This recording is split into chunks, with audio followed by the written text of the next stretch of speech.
lots of space over here, guys. Don't worry.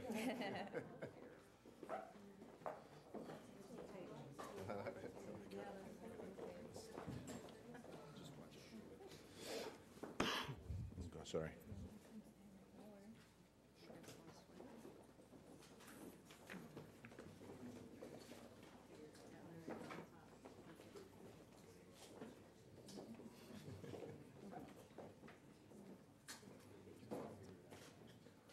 We'll get started in a second. I just want anyone else who wants to come in the room.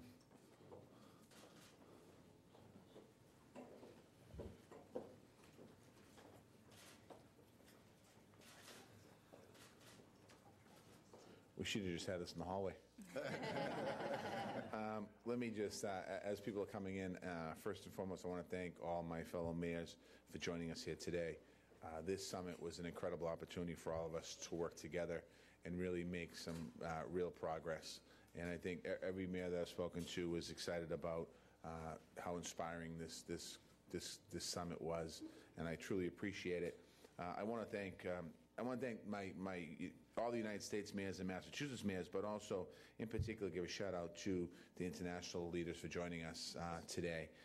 We were represented by Edmonton, Alberta, Canada, Strasbourg, France, Peterborough, England, Montpellier, France, Montreal, China, and other places. So I want to thank all of those mayors who made this journey to be with us today. I also want to make a special thank you to Boston University President Brown and his team here who hosted this conference. They did an incredible job last night and today for having this conference here at Boston University.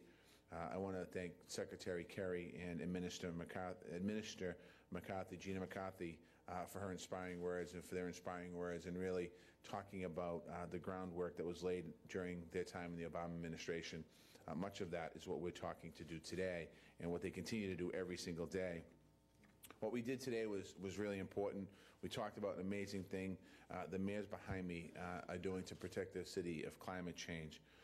We're proving that when we work together, we can make a real difference. And to my right, he's going to come up in a minute, Mayor Garcetti was asked. We had a conversation at lunch, and we were talking about how many of the cities here are leaders on climate change and resiliency and what we're doing, yet that doesn't say much when we're so far behind in the United States of America. So even though we can tout the great work that we're doing, there's still so much more to get done in all of our cities. And I think that was one of the main topics that came out of today. And a little over a year ago, when the president pulled out of the Paris Agreement, what he didn't realize that he was lighting a fire under America's mayors. And that moment brought us closer together and inspired us to take further action on the climate and inspired more than 400 mayors across America to join Climate Mayors.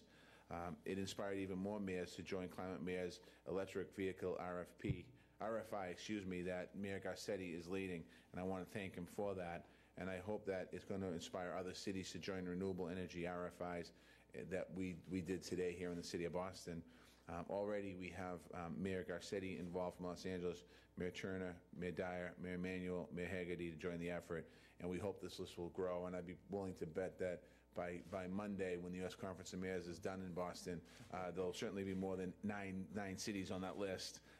So we're excited about that. And also at the conference, which starts tomorrow, we're going to be sharing what we spoke about today, about the message of hope and persistence and how we continue to move forward. In a little while, we'll all take some questions if you have any questions. But first, I want to bring Mayor Garcetti to the podium. Mayor Garcetti, recruited me to join Climate Mayors right out and asked me to be one of the co-chairs of the group. And right after the United States allegedly pulled out of the Paris C40, Mayor Garcetti was on top of it and reached out right away and said, what can we do? He's been a champion on a lot of issues, but in particular on the climate. I want to thank him for his friendship. I want to thank him for his advocacy, and I'm going to bring him to the microphone right now. Mayor Garcetti from Los Angeles. Thanks, brother. The only thing that I'm not going to give him credit for is the Lakers, by the way. We can both be sad about the finals because neither of our teams are there. So thank you so much, Mayor Walsh. Thank you for your friendship. Thank you for your leadership. I know how much work goes into convening people in your home, and we owe you a double debt of gratitude because you did that not just for this today, but you're doing it for the United States Conference of Mayors. So let's give him another round of applause and thank Mayor Walsh for the great things that he has done and for being an environmental champion.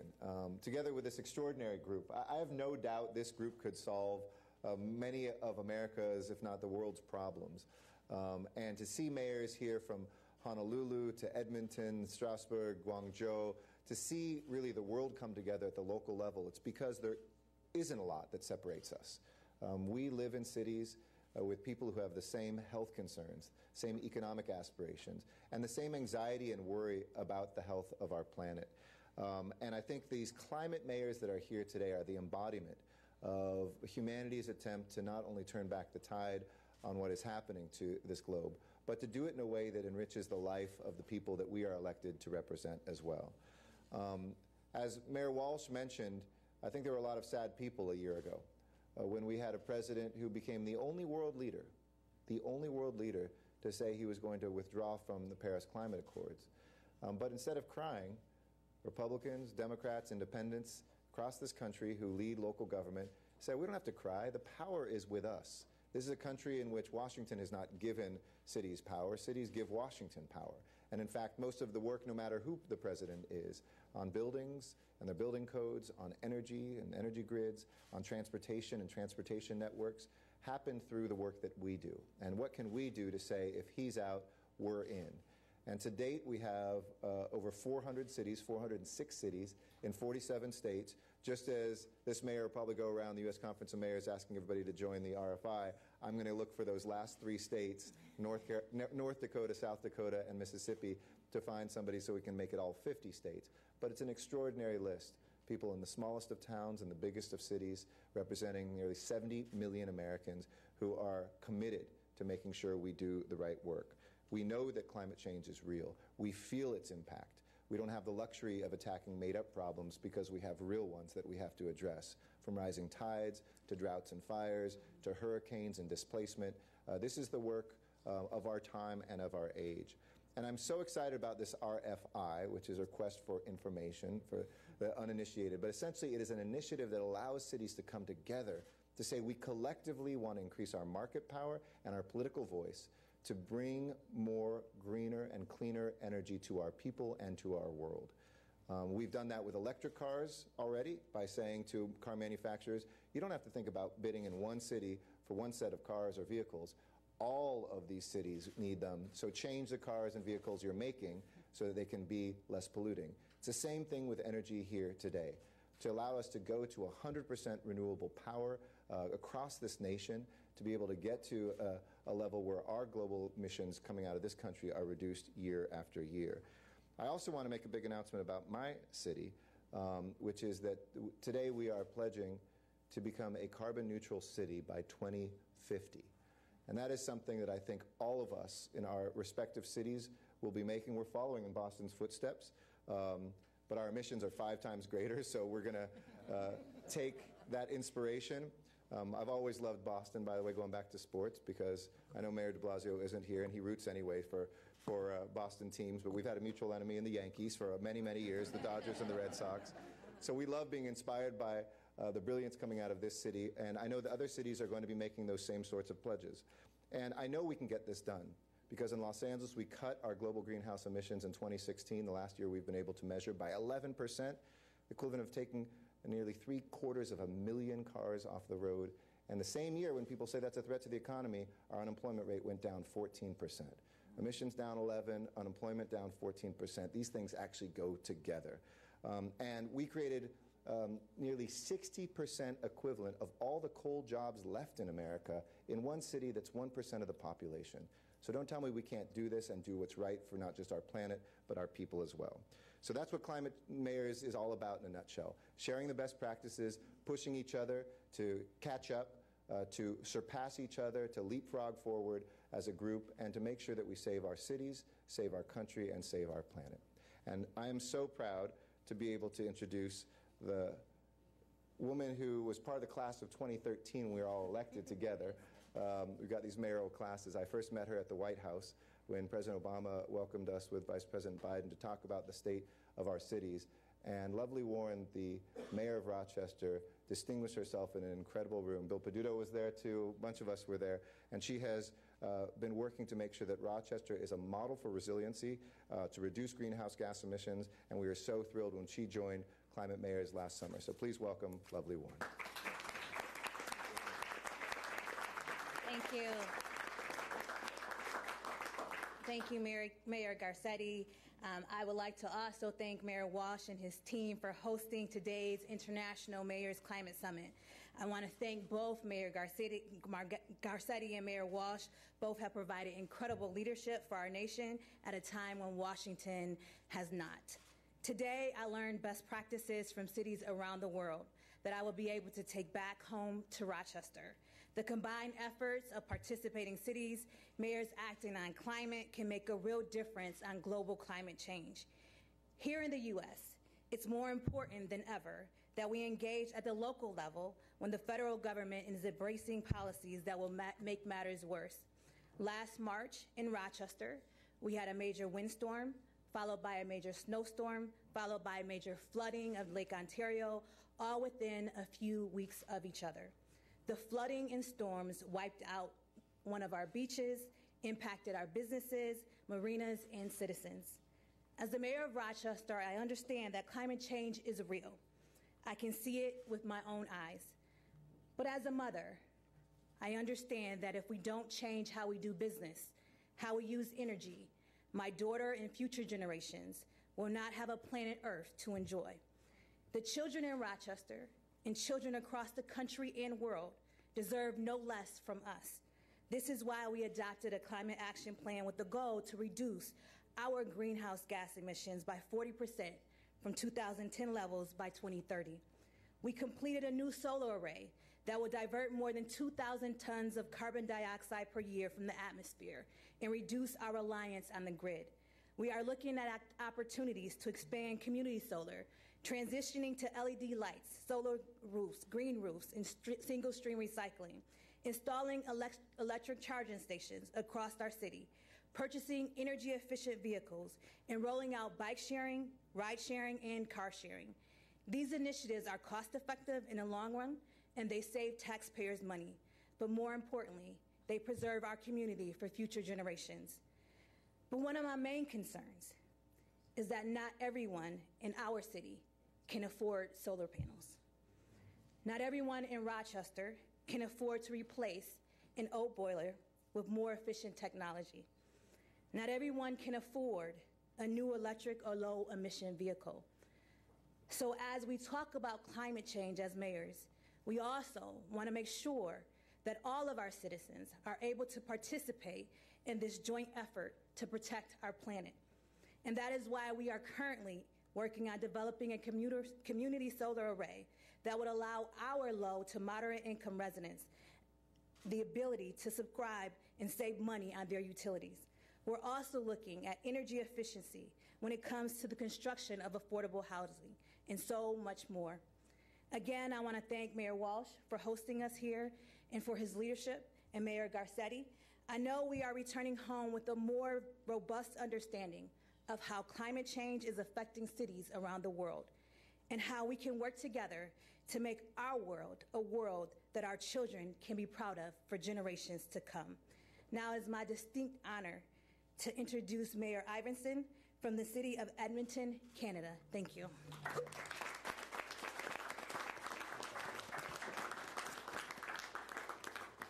I thought this was the NAFTA press conference. No, I kid.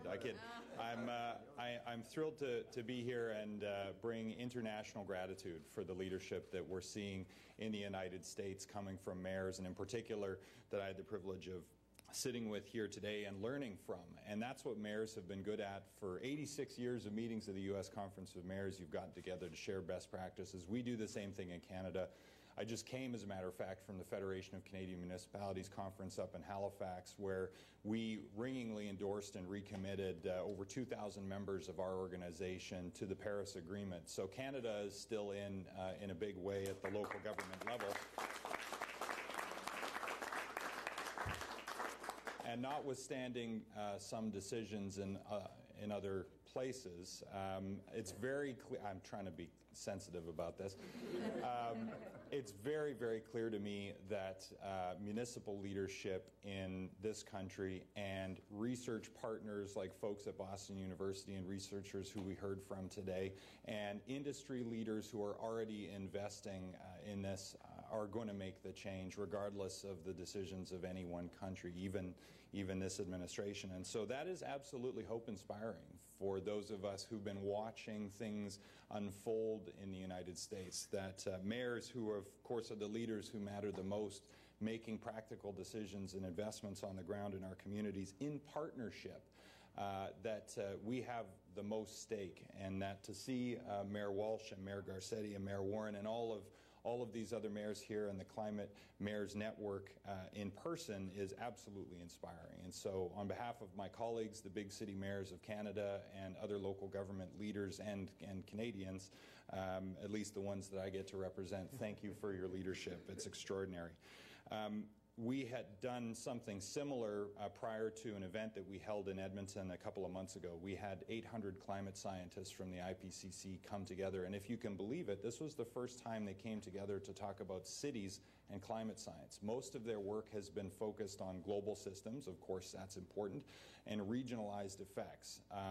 But now they're really putting a renewed focus on cities and the science that will make an impact, whether it's the hardening of infrastructure or urban heat island effects or public health and air quality issues in our cities. And as the world urbanizes, that science will be essential. But the other theme from today that I really took away, and it was resonant at that event as well, was that the innovation that will come from it, that will be generated largely in cities, that's where the solutions will be found. That's where the industries and jobs of tomorrow will emerge. But it's already happening today. It's very much happening here in Boston. It's happening in many of the cities, as we've heard about today. And so, again, there's extraordinary hope to come from that.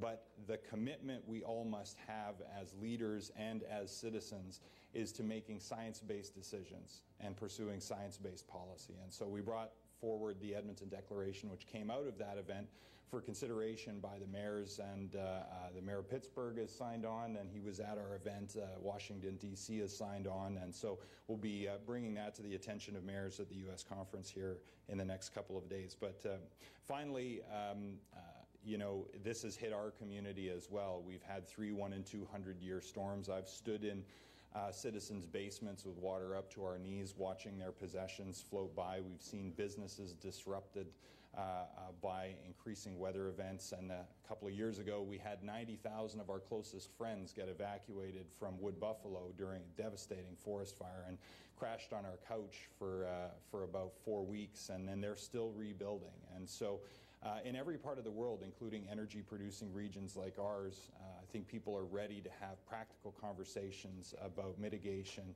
and adaptation and resiliency. But that requires leadership. But thank goodness that is precisely what you see standing together here today. So thank you very much. Mayor Walsh. And I just want to say to the mayor, as we learned yesterday in a tweet that Canada attacked our White House, we accept your apology. That was actually Britain. Oh, I know exactly what it was. We didn't even exist yet. But we're sorry. But we're here, so we clarify the record just in case. Any questions? Dan. Mayor, you have John Kerry today talking about taking back the White House. Gene McCarthy was talking about kicking climate change denier butt. Is this a climate summit or is it a sticking to Donald Trump summit trying to get people excited for the elections this year? No, this is absolutely a climate summit. If you listen to everything that Secretary Kerry talked about, he went into detail about his work in 1988 and the inability of Congress back then to act on dealing with the issues of climate. He spoke about the 2 degrees higher. Right now, if we don't take action by the middle of the century, it'll be 3. By the end of the century, it'll be 4 degrees. His whole conversation was focused on the climate. You just happened to take one word he might have said out of context, but overall the conversation was clearly about climate. And Gina McCarthy, the EPA commissioner, certainly was a leader, and if you listen to what she had to say, I think she was very clear on the fact that it's not a national government that should address this issue, and I think she was talking about all past and future national governments. It's at the state of the mayors that have the ability to make real change. Secretary Kerry was talking about, though, trying to get a new president in office before the Paris. No, he didn't. He didn't say that. What he said was that he said it could be very different. He actually talked about the agreement ending in January of 2020, and that potentially could be a change in Washington where we wouldn't be ending that. We'd be actually staying in that agreement. That's exactly what he said. Any other comments? Yeah. I just want to ask a little bit more about the RFI. Generating energy, it tends to be a regional thing.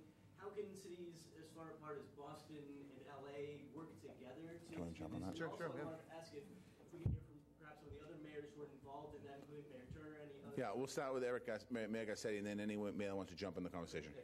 And I'll be real brief. We actually talked to Secretary Kerry about that exactly, and I think he mentioned we need to tie together some of the regional grids that we have. Texas has its own. Western United States is tied together, so I see other Western mayors that we could have this RFI help us across those borders.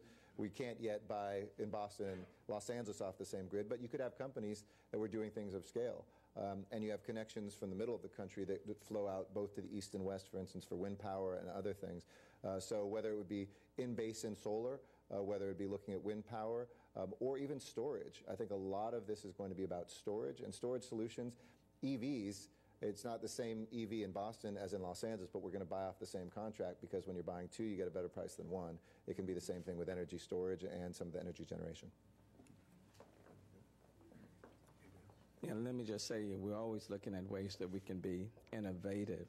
I will tell you that when we increased, when we signed our first power purchase agreement on Earth Day, increasing the solar purchase from 30 megawatts to 50, it reduced the current contract price for us by 8%, saving the city of Houston $40 million over 20 years. If there are ways by entering to a renewable RFI in an innovative way we can do even more, we're certainly going to take advantage of that. So we are all in, and it benefits us on cost, and it also benefits us in terms of the environment, and quite frankly, it helps out on employment as well.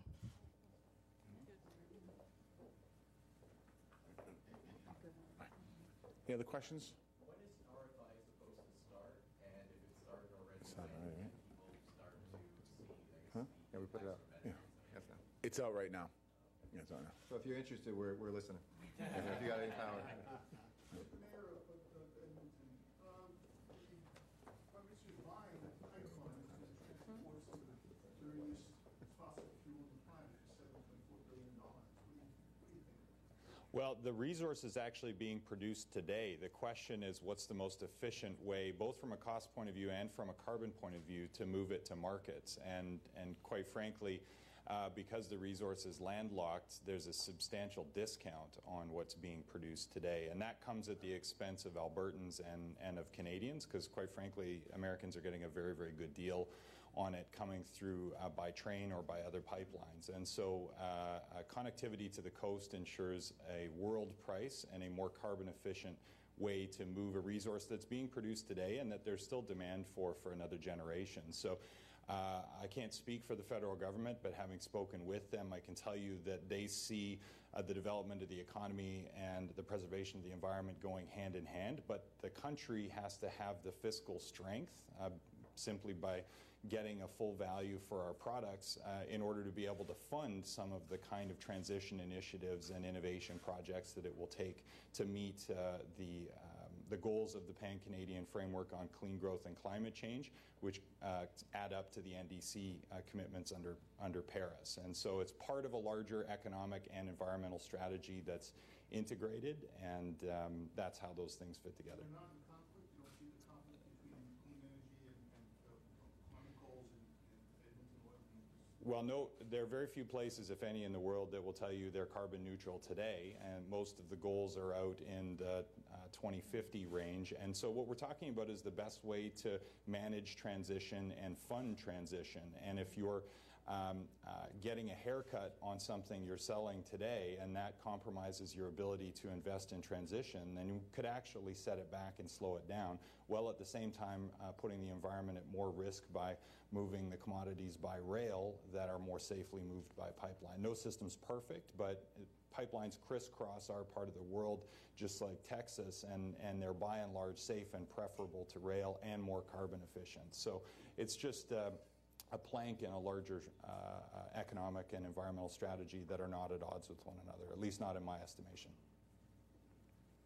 Yeah, Mayor Walsh, you had stressed, and others have stressed at the summit, that public and private partnerships are really essential to creating climate change solutions.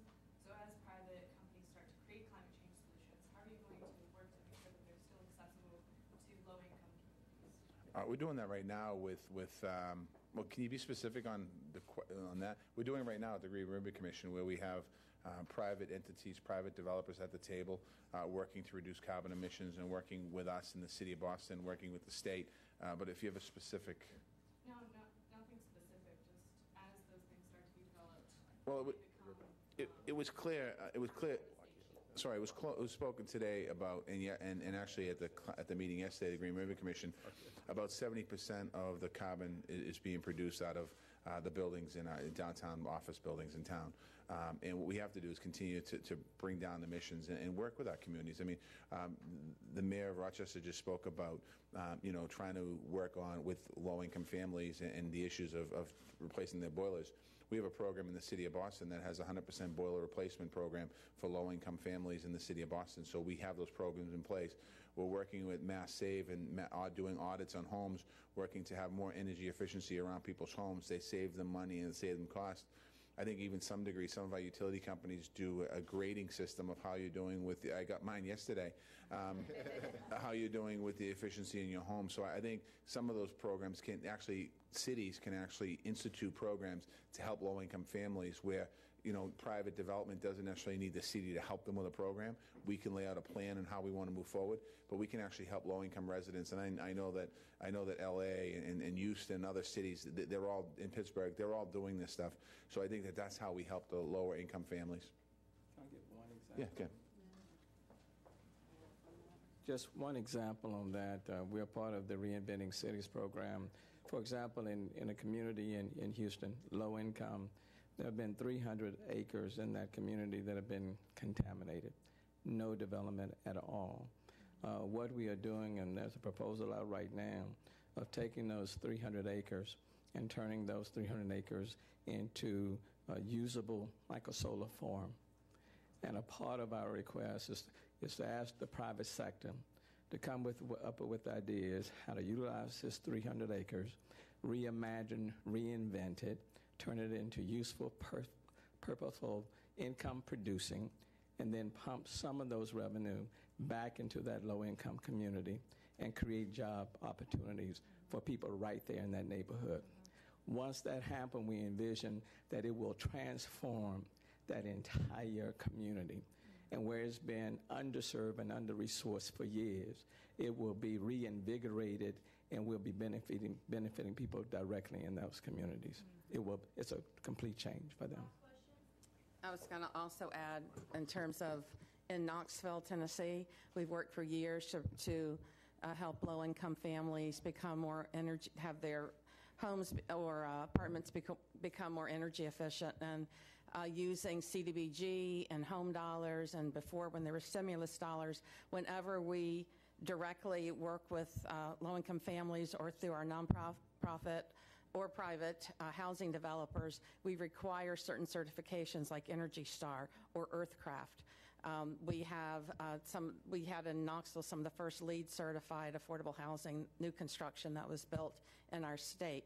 Also, more recently, working with partners, we received a $15 million grant from the Tennessee Valley Authority for the sole purpose of helping low-income families get energy retrofits for their homes. So almost 1,300 families received these free weatherization efforts and energy retrofit. So a big part, I think, of that all of us do is to particularly target low-income families. We know you might have affordable rent, you might have affordable mortgage, but if you have a high utility bill, then you don't have affordable housing. Last question. So one thing that hasn't been brought up today is the emergence of these climate liability lawsuits. San Francisco, New York City, Santa Cruz, Boulder, Colorado, suing Exxon and fossil fuel companies to try to recover costs to pay for resilience and adaptation.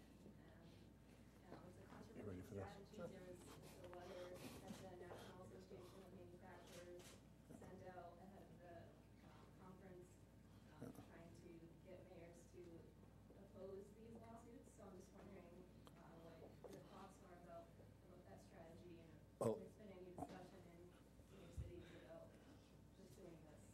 Well, we're looking at it in Boston, and today's conference was really looking at, we didn't have, well, it might have come up in the conversation, so I can't say it didn't come up in conversation, but today was really talking about how do we proceed moving forward as far as solutions and different conversations.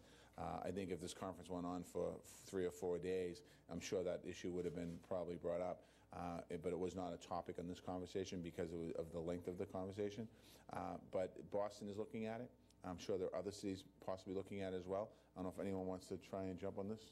We're looking at it. Are you doing it? Yeah, well, I think the one thing that probably should be really looked at, Salt Lake City Mayor Jackie Biskupski is, my city council and I passed a resolution urging Congress to adopt a carbon fee. You know, we want to try to avoid kind of this battle and really move in a positive direction to help pay for what is happening. And we have Congresswoman Mia Love, who has signed on to that federal legislation. So there is another route, and we're urging, and hopefully many others this weekend will urge the passage of a bill like that. Let me just end with one more thing, because it was brought up when Dan from the Herald asked the question. The beauty about our conversation on climate, it's nonpartisan. So at the U.S. Conference of Mayors, we'll be meeting in Boston starting tomorrow, the issues that we talk about, we don't look through a lens of a Democrat or Republican. We look through the lens of a city. And you know, I've been part of the conference now for 5 years, and there's never been one issue that's come up that somebody said, well, I'm not supporting that because he's a Democrat, I'm a Republican. There's nothing I've said. So I think it's important to note that when we think about the environment and so many other issues, but today we're talking about the environment, we don't look at it through the lens of Democrat and Republican. We look at it through the lens of how do we sustain our cities, and how do we best represent the people that live in our cities, the people that work in our cities, and the people that visit our cities. So again, thank you for being here today. I appreciate it. Oh, yeah. Do you want to say anything from the perspective as a Republican? You know? We're going to have a Republican speak here. Yeah, thanks, Mayor. I'm Jim Brainerd, Mayor of Carmel, Indiana. And it happens to be a city that since Abraham Lincoln was elected has never elected anyone but a Republican to any office. And our 100% city council unanimously approved a climate neutral resolution just a few months ago.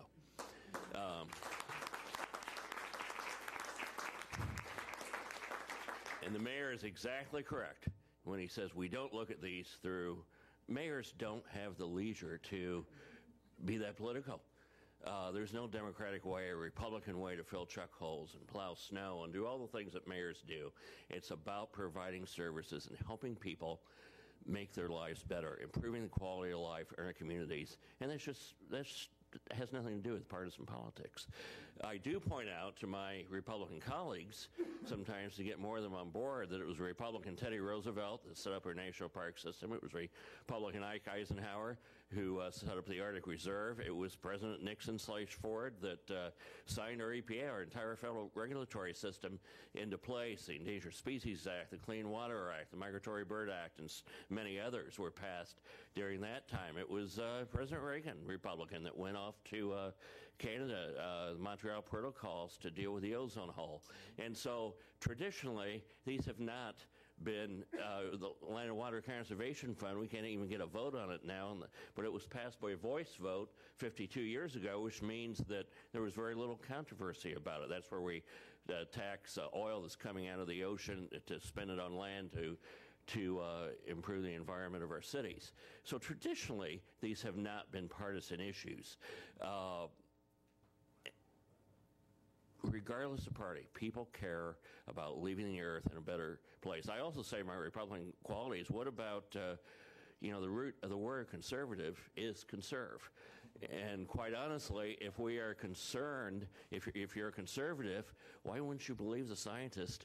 Why would you be reckless and not believe what 99% of the world scientists are telling us?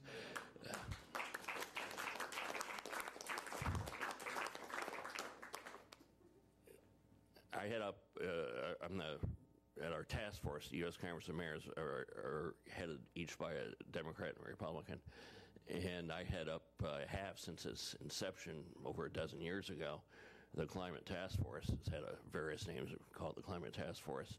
And along with former Mayor Greg Nichols of Seattle, my Democratic co-chair, we were able to get 1,240-some mayors. There's about 99% of the mayors in this country of cities over 50,000, or excuse me, over 30,000 in population, to sign this agreement to improve our climate. And so didn't matter. I think we got all but 3 or 4 mayors, literally, in the country to sign this document, regardless of party. So this is a nonpartisan issue. It is a nonpartisan issue because everyone in this country that I know cares about leaving the world in a better place for their children. That's not a Democratic or a Republican issue. Thank you. We're done. Thank you, everybody.